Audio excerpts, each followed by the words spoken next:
Hello, everyone, and thank you so much for being here today. This morning, I introduced articles of impeachment against Homeland Security Secretary Kristi Noem. I am proud to have the support of almost 70 members of Congress already from all across the country. Secretary Noem has brought her reign of terror to the Chicagoland area, L.A., New Orleans, Charlotte, Durham, and communities north to south to east to west. You'll hear from some of those communities, Minnesota and Portland. She needs to be held accountable for her actions. This is why I introduced 3 articles of impeachment against Secretary Noem. Number 1, obstruction of Congress. Secretary Noem has denied me and other members of Congress oversight of ICE detention facilities. I was denied access to the ICE facility in Broadview despite following Secretary Noem's unlawful 7-day notice requirement.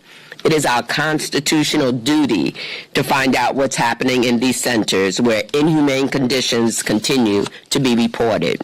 Number 2, violation of public trust.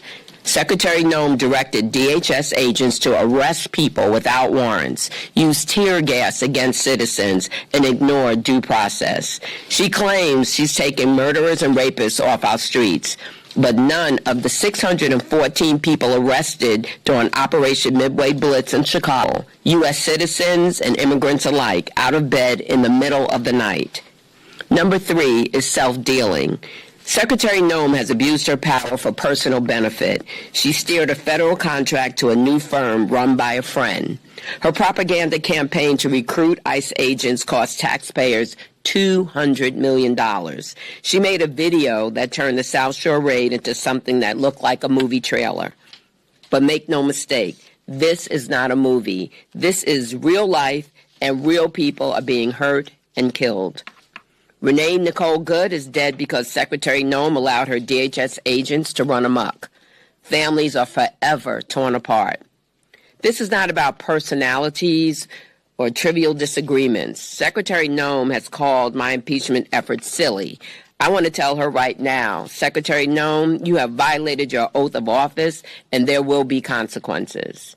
I am watching you. Members of Congress are watching you. The American people, most importantly, are watching you.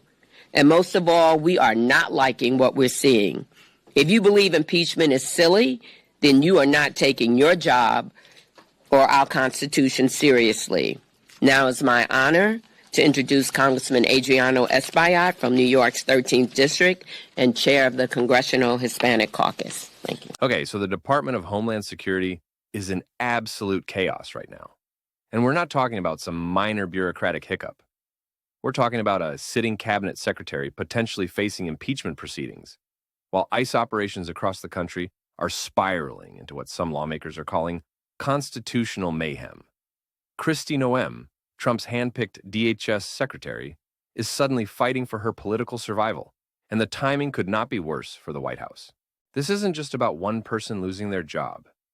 This is about whether the entire immigration enforcement apparatus can function under the current leadership, and whether Congress is finally willing to step in and check what many see as executive overreach on a scale we haven't witnessed in modern American history.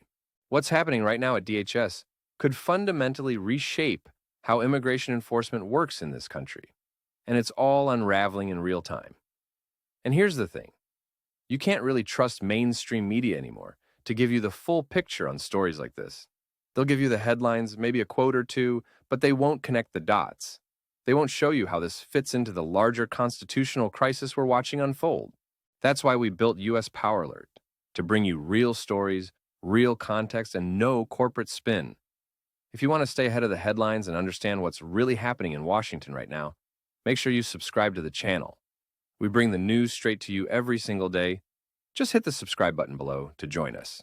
And listen, if you want to support this work and be part of a community that truly cares about the truth, about understanding power and how it's being used, this is your moment. Subscribe right now. Drop a comment below and tell us what you think about this DHS situation, because honestly, I want to know if you think Noem can survive this or if she's done. All right, let's get back to the video. Impeachment against Secretary Noem, who have clearly violated the law and the trust of the American people. 32 people died under DHS custody in 2025, and already 4 people have died in 2026, along widespread reports of sexual abuse, medical neglect, and inhumane conditions. All of this enabled by a broken system. But most importantly, our eyes do not defy us. Our eyes do not lie to us. We see, as the rest of the world has seen, have women are being violently pulled out of their cars and assaulted in front of the American people and in front of the eyes of the world. How a woman was shot in the face as America watched on TV and as the rest of the world watched of this heinous murder. We've seen how not only immigrants, but green card holders, TPS recipients, farm workers, and even American citizens are being stopped illegally, cuffed, detained, and in some cases arrested and deported. I went to Monterrey, Mexico, where I met with 4 children, U.S.-born children, American citizens, that were sent to Mexico with their parents, including a young girl with a chronic cancer condition in her brain that needed immediate medical attention in a hospital in Houston, Texas. So this is a human rights violation, a blatant human rights violation. This is only seen in aggressive dictatorships across the world. And so that's what we have. This is the Trump dictatorship. Do you think that a dictatorship knocks on your door and gives you a dozen roses when you open it? A dictatorship takes away your rights, your fundamental rights. It creeps up behind you and it assaults you.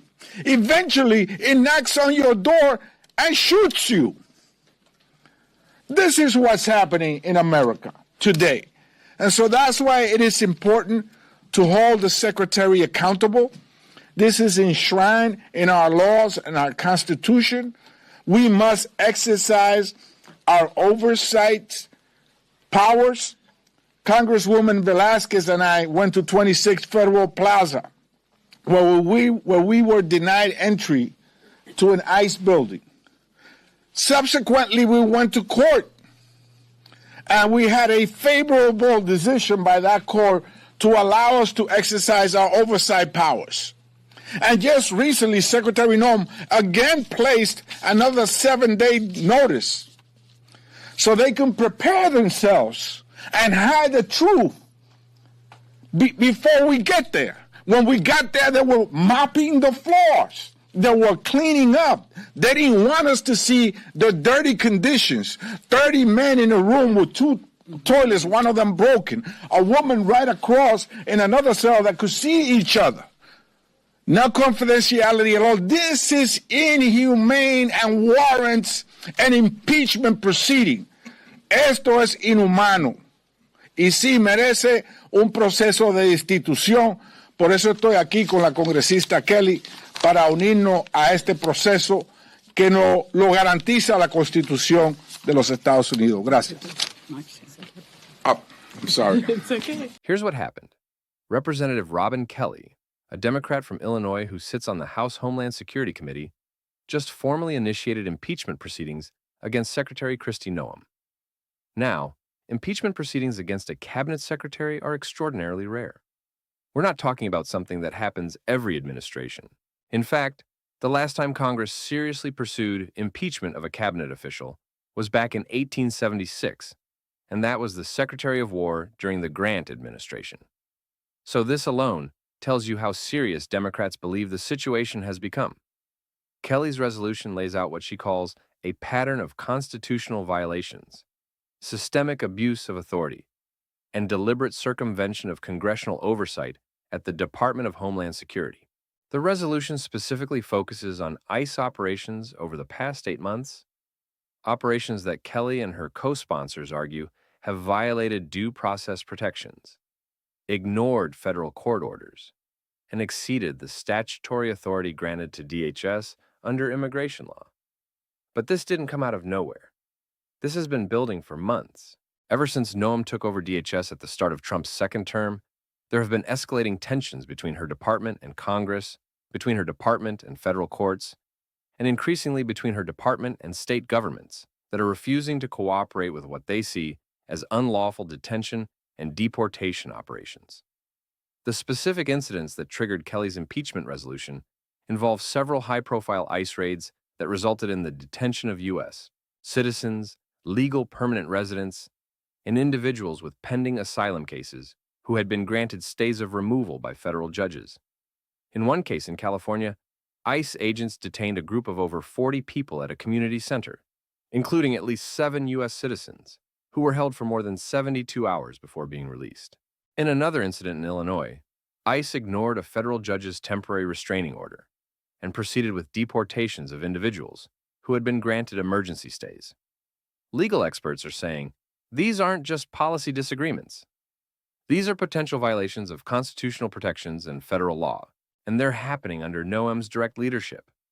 What's making this even more explosive is that we're now getting reports from inside DHS itself that career officials, people who have been working in immigration enforcement for decades under both Republican and Democratic administrations, are sounding alarms internally.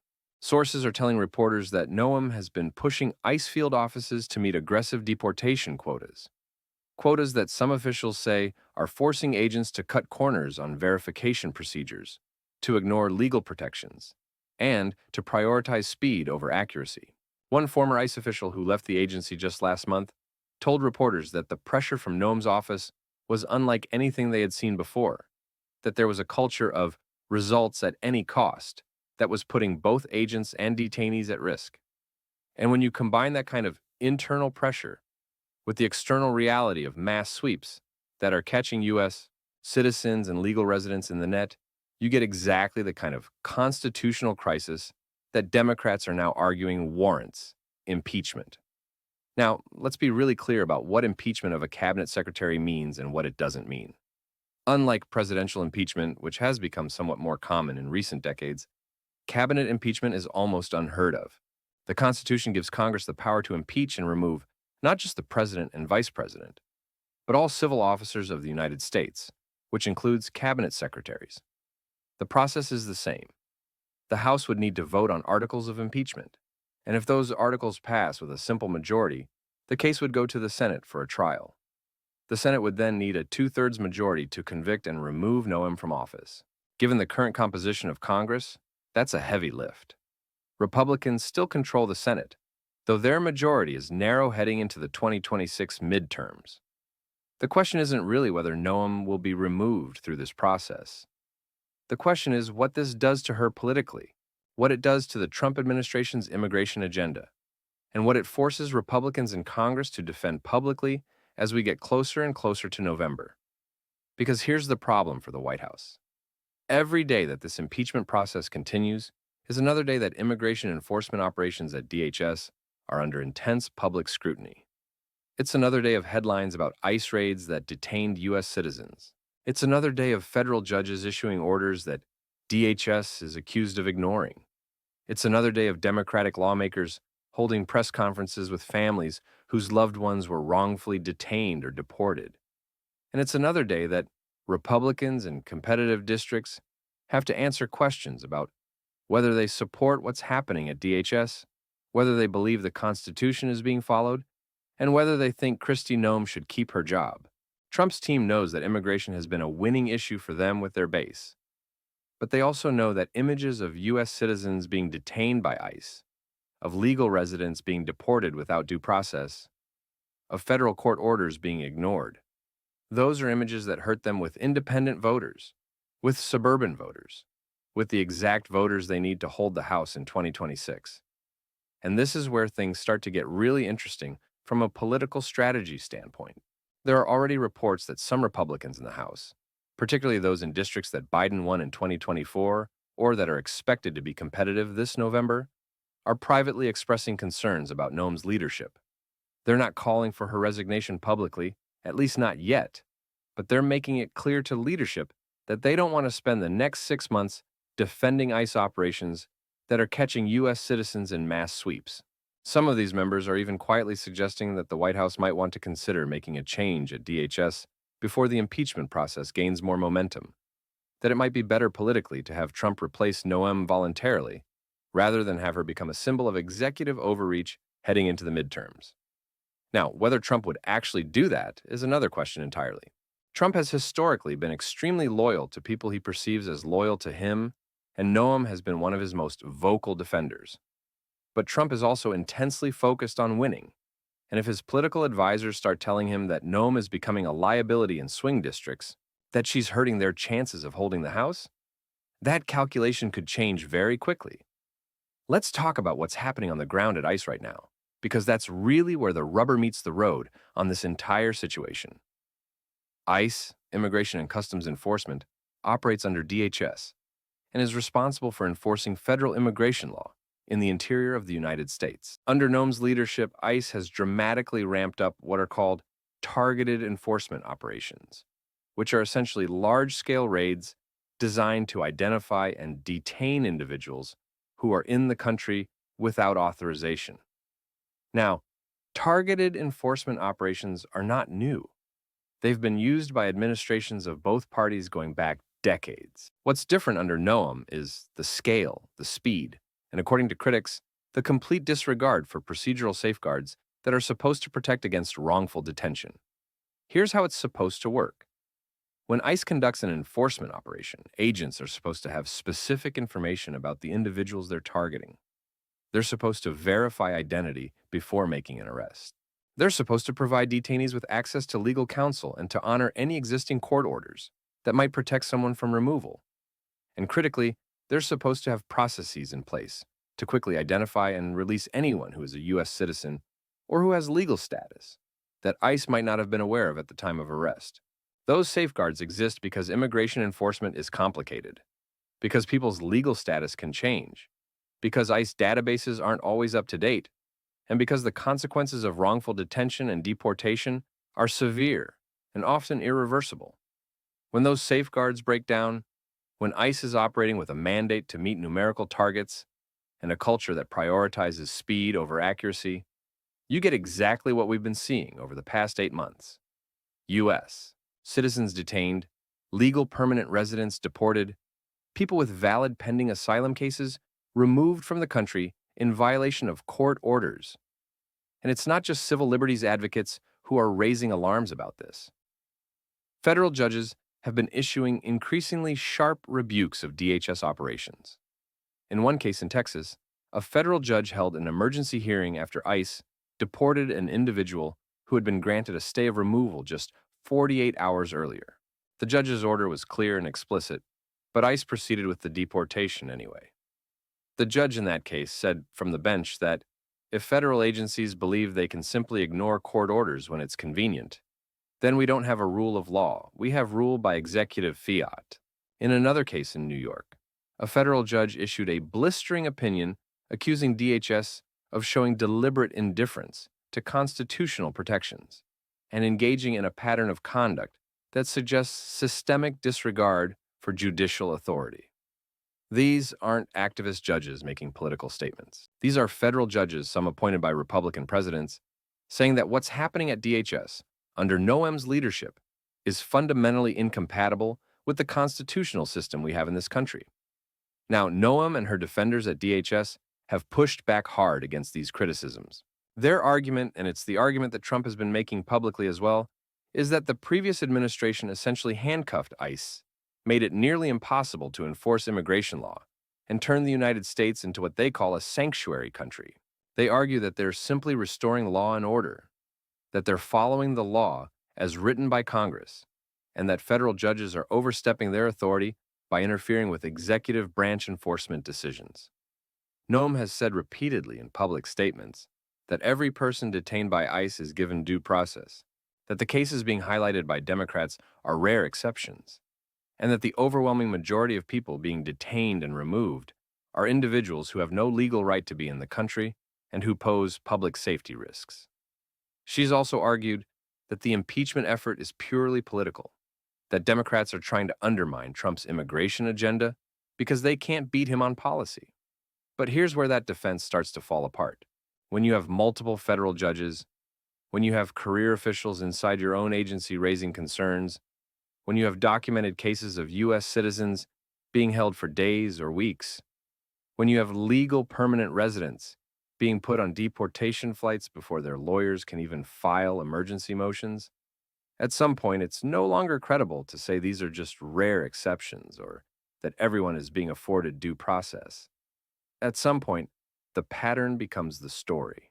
And the pattern that's emerging from the data, from court filings, from whistleblower reports, is that DHS under Noem has been operating with an enforcement-first mentality that treats legal protections as obstacles to be worked around rather than as fundamental rights to be respected. And let's talk about what this means for people's actual lives. Because sometimes in these discussions about executive power and judicial oversight, we lose sight of the fact that we're talking about real human beings and real families. When ICE detains a U.S. citizen by mistake, even if they're released after a few days, that's a person who missed work, who might have lost their job, who had their children taken into protective custody by child services, who had to scramble to find a lawyer, who now has an arrest record that shows up on background checks. When ICE deports someone who had a pending asylum case and a valid court order staying their removal, that's a person who might be returning to a country where they face persecution or violence, where they might be killed and who now has no legal recourse because they're no longer in the United States to pursue their case. These aren't abstract policy debates. These are life-altering, sometimes life-ending consequences that flow directly from the decisions being made at the highest levels of DHS. Okay, let's break down what this actually means in terms of the larger political and constitutional landscape we're dealing with right now. First, understand that what's happening with Noem and DHS is not happening in isolation. This is part of a much broader pattern we've been seeing throughout Trump's second term, which is aggressive use of executive power in ways that push right up against, and in some cases, arguably cross, constitutional limits. We've seen it with emergency declarations to bypass Congress on funding. We've seen it with attempts to use executive orders to override statutory protections. We've seen it with efforts to purge career civil servants who are seen as insufficiently loyal. What's happening at DHS is the immigration enforcement version of that same impulse. The belief that the executive branch, when it's pursuing what it sees as a critical national priority, should not be constrained by courts, by Congress, by procedural safeguards, or by the normal checks and balances that exist in our system. Second, this impeachment push from Democrats, regardless of whether it actually results in Noem's removal, is a direct challenge to that theory of executive power. Robin Kelly and the Democrats who are supporting this resolution are essentially saying no. Even cabinet secretaries, even senior officials in the executive branch, are bound by the Constitution and by federal law, and when they violate those constraints in ways that are serious and systematic, impeachment is the appropriate remedy. Now, whether they can make that case persuasively to the American public and to enough Republicans in the Senate to actually remove Noem is very much an open question. But the fact that they're willing to use the impeachment tool, which is usually reserved for the most serious abuses, tells you how seriously Democrats believe the situation at DHS has deteriorated. Third, this has enormous implications for 2026. Immigration is going to be one of the central issues in the midterm elections this November.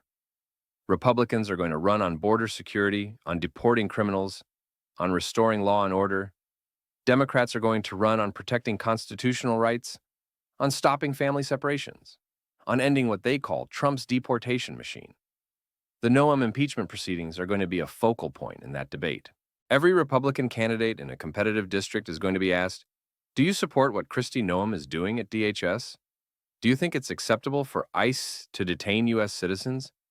Do you think federal judges should be ignored when they issue orders protecting people from deportation? Those are not easy questions to answer if you're a Republican trying to win over suburban swing voters who care about law and order, but who also care about constitutional rights, and who don't like the idea of government agents making mistakes that ruin innocent people's lives.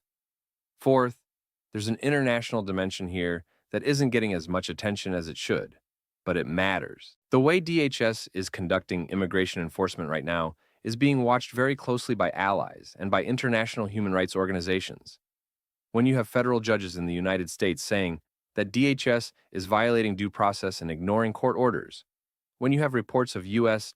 citizens being wrongfully detained, that sends a message to the rest of the world about whether the United States still operates under the rule of law or whether we've become a country where executive power can be wielded without meaningful constraint.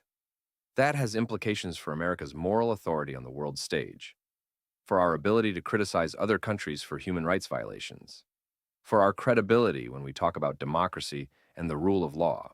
And in a second Trump term where relationships with traditional allies are already strained, where there are questions about America's commitment to international institutions and norms, what's happening at DHS is just one more data point that countries around the world are using to reassess how they engage with the United States. Fifth, let's talk about what happens next procedurally, because that's going to determine how much oxygen this story sucks up over the next several months. Robin Kelly's impeachment resolution has been referred to the House Judiciary Committee and the House Homeland Security Committee.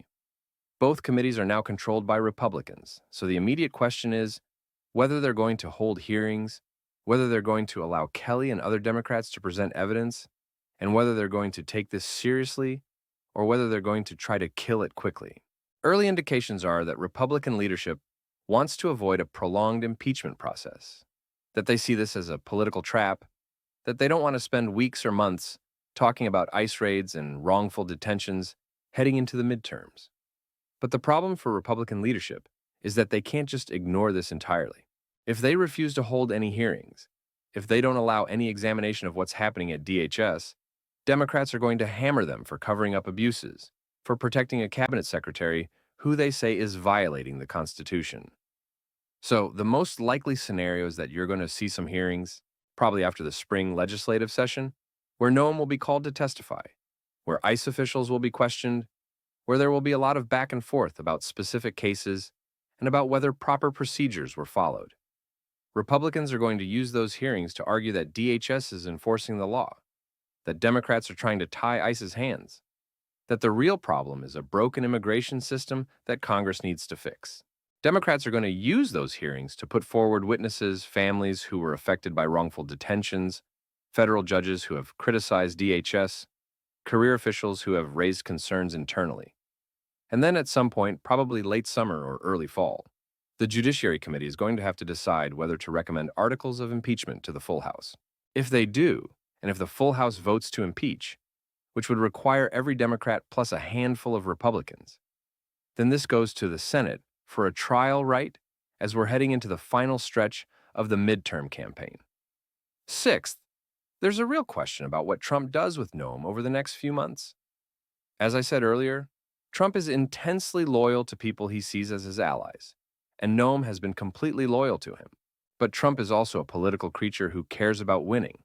And if his pollsters and his political advisors start telling him that Noem is becoming a drag on the ticket, that she's hurting them in key districts, that she's giving Democrats ammunition, he could make a change. The way that would likely happen is not through the impeachment process, but through a voluntary resignation where Noem steps down, Trump thanks her for her service, and he appoints someone new who can come in and say they're going to review procedures, they're going to make sure constitutional protections are being followed, and who can give Republicans in Congress some cover to say that the problem has been addressed. Now, that would require Trump to admit implicitly that there was a problem in the first place, which he's been unwilling to do so far. But if the political pressure gets intense enough, if you start seeing more Republicans breaking ranks, that calculation could shift. Seventh, let's talk about the broader immigration enforcement system, because what's happening at DHS isn't just about Kristi Noem personally. It's about the incentive structures that have been created within ICE, the quotas and targets that field offices are being told to meet, the performance metrics that agents are being evaluated on. If those metrics prioritize numbers over accuracy, if they reward speed over procedural compliance, if they create a culture where agents feel like their job is to maximize deportations regardless of legal protections, then changing leadership at the top doesn't necessarily fix the problem. You need systemic reform. You need Congress to pass legislation that clarifies what ICE's authority is, that strengthens due process protections, that creates real accountability mechanisms when mistakes are made. And you need appropriations that actually fund proper verification systems, proper legal support, proper oversight, so that ICE can do its job without trampling on people's rights. Eighth, there's an economic dimension here that's getting less attention, but that matters for a lot of communities. When ICE conducts large-scale enforcement operations, particularly in industries like agriculture, construction, hospitality, and food processing, there are immediate economic consequences. Businesses lose workers. Production gets disrupted. Local economies, particularly in rural areas and small towns that depend on immigrant labor, both documented and undocumented, feel the impact. Now, Trump and his supporters would argue that's the point, that if you create enough enforcement pressure, businesses will be forced to hire American workers and pay higher wages. But the reality is that in a lot of these industries, there simply aren't enough American workers willing to do the jobs at any wage. And when enforcement ramps up suddenly, what you get is an American stepping in to fill those jobs. You get production shutdowns, you get crops rotting in fields, you get construction projects delayed. That has ripple effects throughout the economy, and it's something that Democrats are starting to highlight more as they make the case against Trump's immigration policies. Ninth, let's talk about what this means for the rule of law and for the relationship between the executive branch and the judiciary. One of the most troubling aspects of what's happening at DHS is the pattern of federal court orders being ignored or defied. When a federal judge issues a stay of removal, that is a legally binding order. It's not a suggestion. It's not something ICE can choose to follow or not follow based on their own judgment about whether the person should be deported.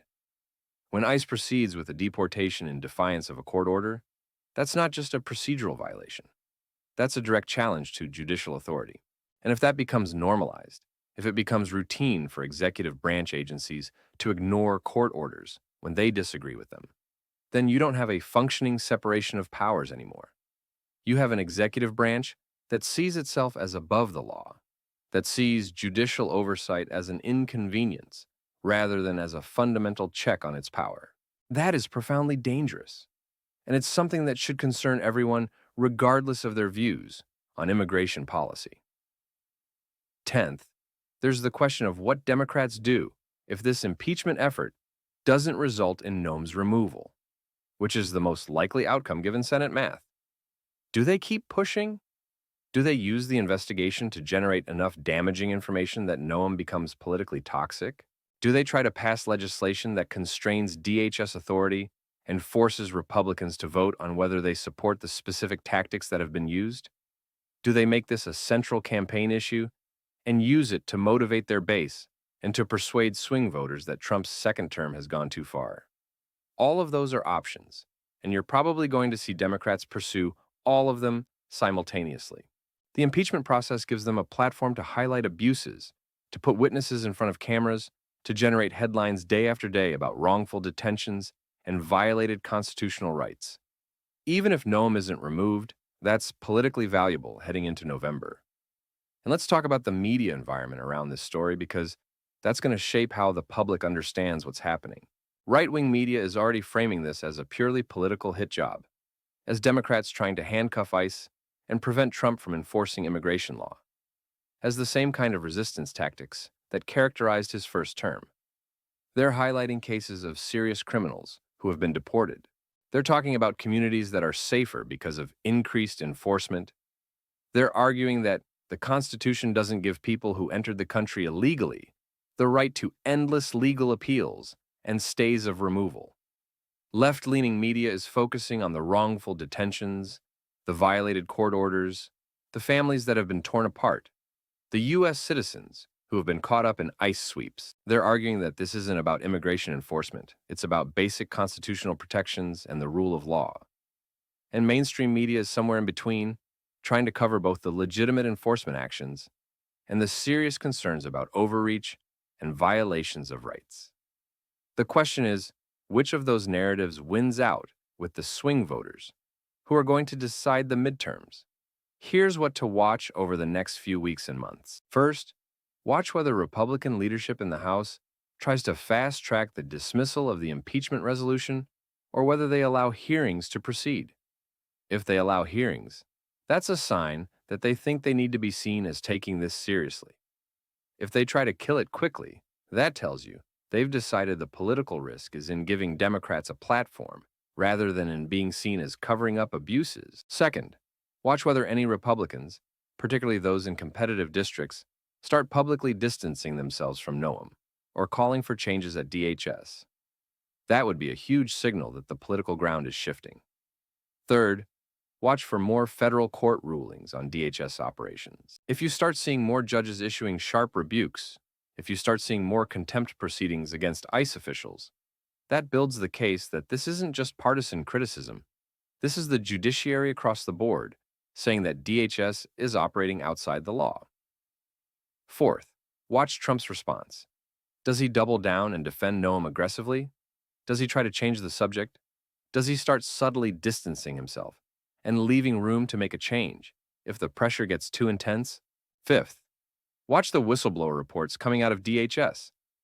If career officials keep coming forward with stories of pressure to cut corners, of quotas that force mistakes, of legal concerns being ignored, that's going to sustain this story and make it harder for Republicans to dismiss it as partisan noise.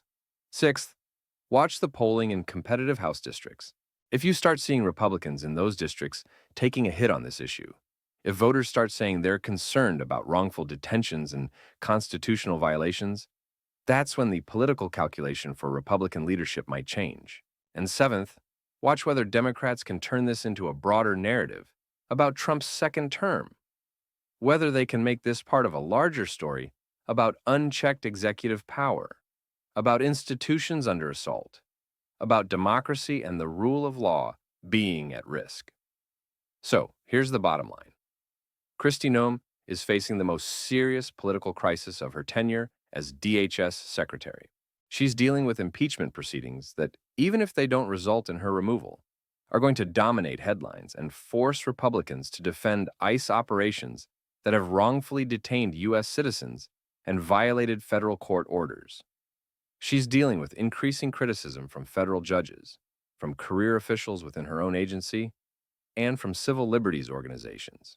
She's dealing with a political environment heading into the 2026 midterms, where immigration is going to be a central issue, and where every specific incident of overreach, every case of a wrongful detention, every ignored court order is going to be used by Democrats to argue that Trump's immigration agenda has gone too far.